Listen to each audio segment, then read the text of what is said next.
So I did a little modification. I cut my muffler come apart in 5 pieces. I made us a tailor-made exhaust modification. And I mixed my gas a little rich.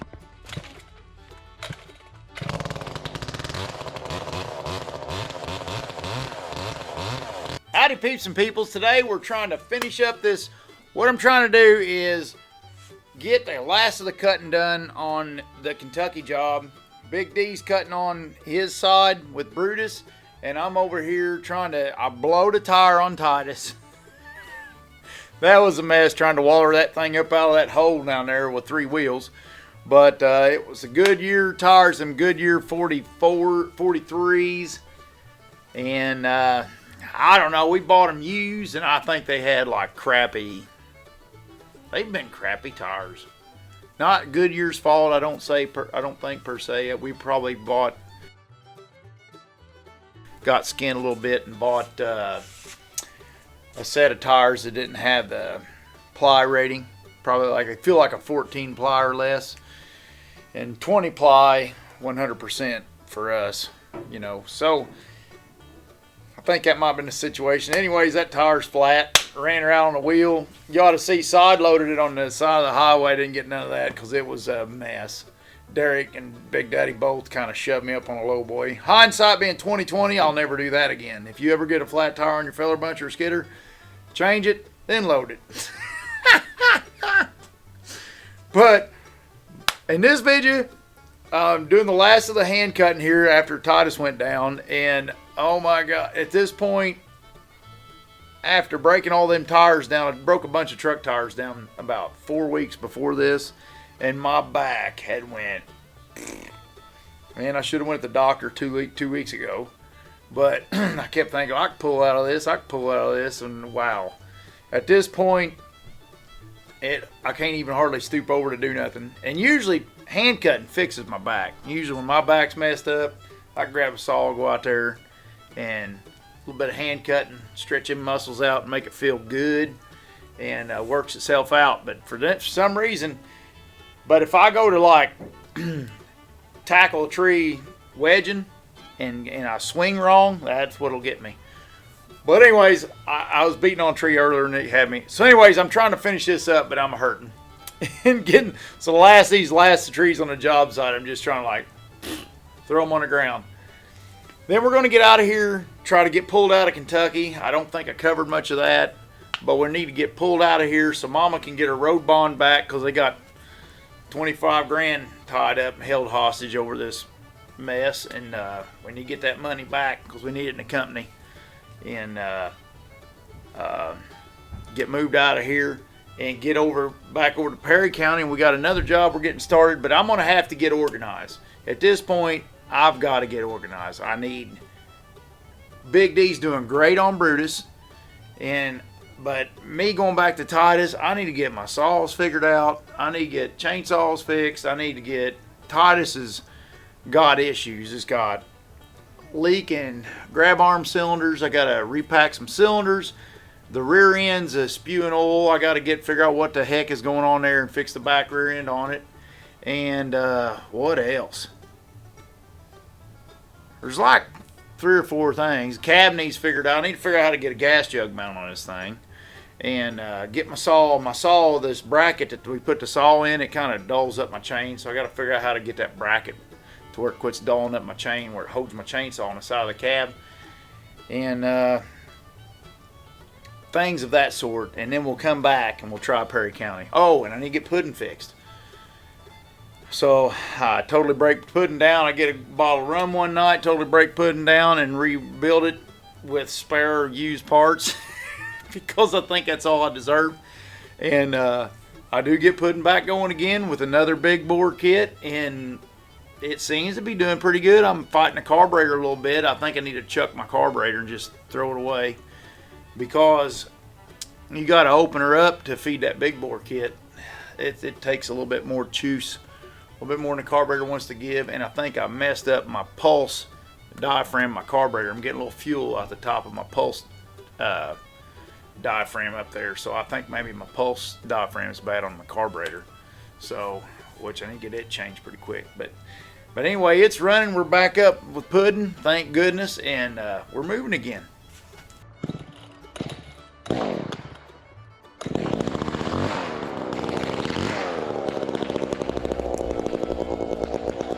All right, right there, I'm going down to cut these last few trees. This is the corner of the property.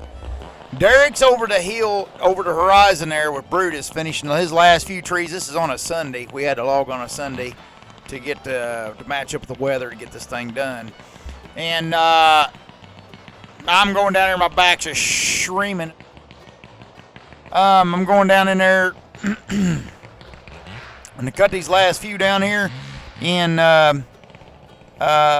Titus blowed a tire just right there past where I'm cutting. So, and Titus is parked just out of sight up there by the road. I got him wallered up there and ready to load him with the low boy in the morning. And this is the last few trees hit the ground. Now I screw up these sycamore up here, and that last sycamore I didn't even cut. My back's hurting so daggone bad, and I was up over my waist cutting it, and it was leaning the power line, and it fell in the mix. I didn't get the daggone thing cut. I needed to get a push and stuff, and didn't line up. Everybody's, just one of the things that in its sycamore. I hate it that it didn't get cut, but it didn't line up and things didn't happen.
Oh yeah, what the?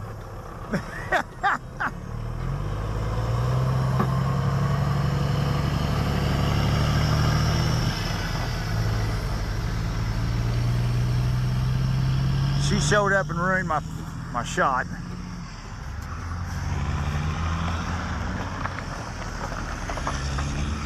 Oh yeah. Thanks for ruining my shot. Anytime. Do we know where he's going? He does. He seems to act like he does. He does. He doesn't even know he's got to have an escort before he can cross the road. Oh.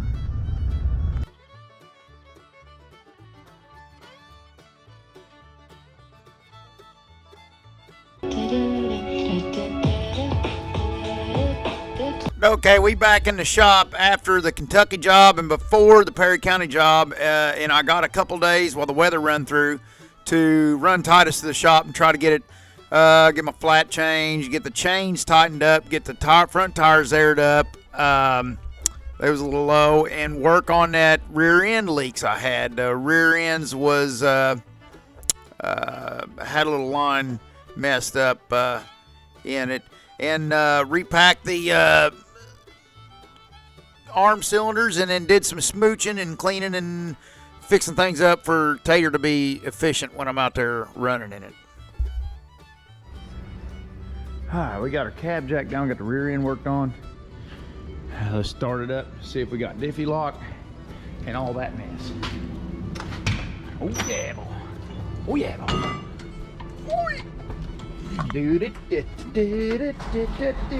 Uh-oh. Oh yeah.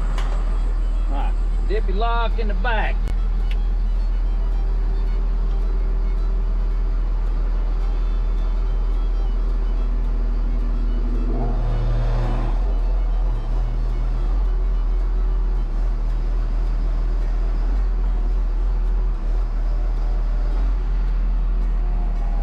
Oh, that's diffie lock.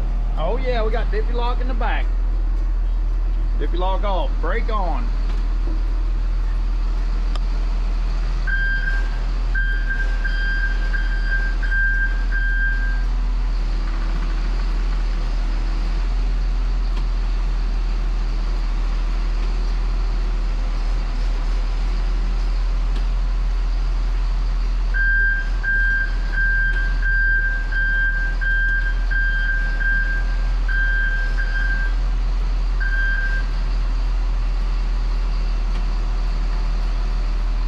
We got a little bit of a brake, not much of one. I think it's got air in it. So me and Mikey got underneath it and did the air, drained the air out of my brakes. Mikey brake pedaled while I drained them, or bled them, and does pretty good. It don't have. I've added these brakes. This was a Hydrax style cutter, which is a good cutter. I highly, I don't have anything against the Hydrax Apprentice style cutter. Which Caterpillar took all that over and kept on going for a good while. It's a good design. The only problem is it's designed for flat ground, and we don't do flat ground, so we had to modify it to get to where the hillside is. And then on the hillsides, you want to have some brake. It rolls while you're trying to build a saw and back up and get up on a treetop. You want to stop right on the top of the treetop or something like that, So I might have to adjust my brake pressure up a little bit too, because it ain't quite exactly where I want it, but it's pretty good.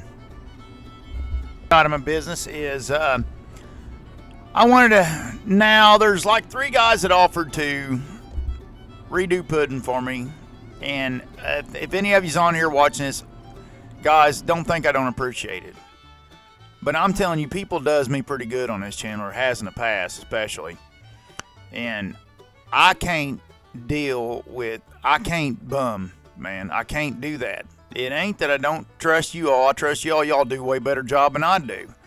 And I'm not silly enough to, you know what I mean? I know that I suck at it. But I'm going to learn it because I'm using my saw every day and I want to learn it. And I love the 395 Husky. I just want to know it through and through intimately, because I care a lot about that saw. I've been most of my career slinging one of them. So I want to be able to do it all myself, and I'm going through these little failures, learning things, Yeah, but it's getting better every time. Every time I do it, I get a little better, And someday I'm going to step up to the 595, or the 592 XP. They look delicious. My mouth waters just thinking about it. But that's not in the cards for me right now. I want to get pudding going good. I might even buy one of them Chinese 395s parts kit and build one. So I got a cheap one that maybe I'd call it Xi Jinping pudding or something. But go the cheap route for now, and till I figure out what I'm gonna do long term. But I want my saws fixed and running right, and I want these parts used up from up in our boneyard up there, good or bad or the ugly. But so yeah, here we go.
It took me a while to solve. I did this stupid thing again that I done last time when I first rebuilt it and tried to advance the timing the hillbilly way.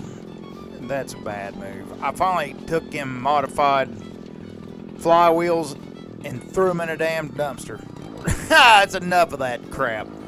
So I got my normal flywheel back on here, and the timing's like it's supposed to be. So all that's cogged up like it should, and I might have slid the flywheel a hair forward on the keyway on the crank, just a hair, but for the most part, the timing's right about where it's supposed to be. But I've yanked and pulled on this carburetor so many times, just screwing around and boring around, that my carburetor's wet up on top around my pulse system. I'm pretty sure my diaphragm's blowed on my pulse system, and it's not pumping fuel like it's supposed to be. It pumps fuel, but it don't. You can tell it's running a little lean. And I've got the screws all the way out for the most part, especially the low when I'm not remembering on the high. I don't think the high is all the way out. But basically, this car and the little plastic white thing on your carburetor, you know, the crank there where you put the carburetor butterfly doodad and whatchamacallit. Where'd you see that? That was pretty slick. Yeah, boy. But the I got extra carburetors too set up there in the boneyard, and I need to take one and see if I can get in there and get them screws figured out to where I can screw them out a little farther. I need to put a little bit more fuel in them, but to make up for this big bore kit, and especially if I do like another exhaust mod. You know, this thing's got a hollowed out muffler, but man, you put a straight pipe on there, and that son of a buck will really break. If your hearing can put up with it. You know, might have to wear earplugs with my ear muffins, but if you can put up with it, you can get some air through it, and you know, really help out too. That really helps a bunch. To be able to run a full comp 28 chain the way I want to run it, you know, there's a bunch of people out there that probably try to put a 3-4 foot bar on this son of a buck, but I don't run them that way. We're cutting hardwood. I run full comp chain, and I want them digging. I want my chain eating. I want to feel that saw eat. You know, you can see sometimes when I get in like beech or maple, you can see my saw get a bit jumpy. But that's how I want my saw. That way I know it's eating. Watching this red oak, see what it does. But like I said, I'm getting ready to fool with the carburetor on this. But after we get through this job, I got a few videos from this job running pudding here, so. But all in all, the power's there. Feels good. Feels smooth. Love the daggone. Nice to have my pudding back, I'll have to say.